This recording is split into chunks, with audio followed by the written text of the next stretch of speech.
আমাদের কলকাতার যে আমাদের যে ওজিএস অমিতাভ চক্রবর্তীর স্বনামধন্য যে সভাপতি অর্জুন বিশ্বাস, তিনি তৃণমূলের সঙ্গে সেটিং করে এই রানিমাকে হারানোর জন্য আমাদের যে পুরনো কার্যকর্তা এবং যারা বিমুখ হয়ে বসে আছে তাদের সাথে কোনোভাবে ভোটের আগে বসেনি, আপোষ করেনি।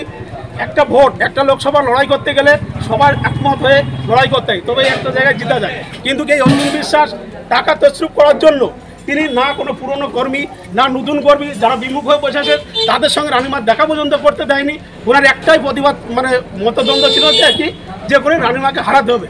তা উনি টাকা সব তছরুপ করে রানিমাকে হারিয়েছে, সেইটা আজকে আমরা যারা বিজেপি কর্মী এই নদিয়া উত্তর সাংগঠনিক জেলা তারা মেনে নিতে পারেনি। সেই জন্য আজকে আমরা পথে নেমেছি।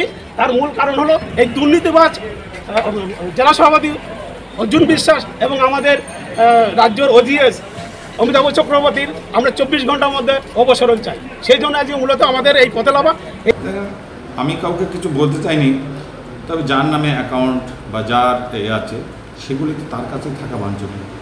আর এগুলি আমি জেলা সভাপতি হিসাবে এগুলি আমার কাছে এই বিষয়গুলি আমার জানারও এনে, তার কারণ হচ্ছে ওনার যে ইলেকশন এজেন্ট যেটা হচ্ছে ওই যে যেটাকে ওনার সমস্ত হিসাব যে রক্ষকের দায়িত্ব দিয়েছিলেন আমাদের সেন্ট্রালের রাজ্য নেতৃত্ব যারা ছিল এবং রানিমা নিজেও তাদের সঙ্গে বারবার বসেছে, সমস্ত খরচ কত টাকা এসছে না এসছে, কত কী হচ্ছে সবগুলি ওনার কাছে তথ্য দিয়ে ওনাকে আলোচনা করা হয়েছে। হয়তো উনি হারার পরে ওনার মানসিকতা খারাপ হয়েছে, আর সেই জন্যেই আর সেই সুযোগে এক শ্রেণীর লোক ওনাকে ভুল বার্তা দিচ্ছে, আর সেই জন্যেই আজকে তিনি এই কথা হয়তো বলছেন।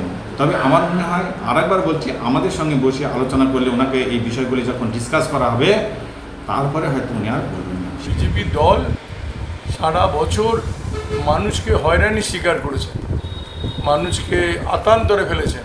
সেই দলের এমপি সদস্যা যিনি দাঁড়িয়েছিলেন, সে রাজমাতাই হোক আর রাজকন্যাই হোক, যাকে সামনে রেখে খাড়া করে দলীয় তহবিল মেরে দিলেন, জনগণ কৃষ্ণনগরে দেখুক যে তারা কাকে ভোট দিয়েছিলেন ভুল বুঝে। হ্যাঁ, আমরা চাই উনি যেটা বলছেন তার মূল্যায়ন করুক কৃষ্ণনগরের লোক। সেই জন্যেই তাদের আজকে এই পরিণতি। দলীয় অফিসে তালা ঝুলছে, চেয়ার টেবিল ভাঙা হচ্ছে, শুধু একবার নয়, প্রতিবার বারবার। আমরা তো দেখছি তবুও এই দলটা কৃষ্ণনগরের মানুষ ভুল বুঝছেন এবং ভুল বুঝে তাদের ভোট দিচ্ছে বেকার। আমরা মনে করি মানুষের এই ভুল অচিরেই ভাঙবে, আবার তারা ফিরে আসবে।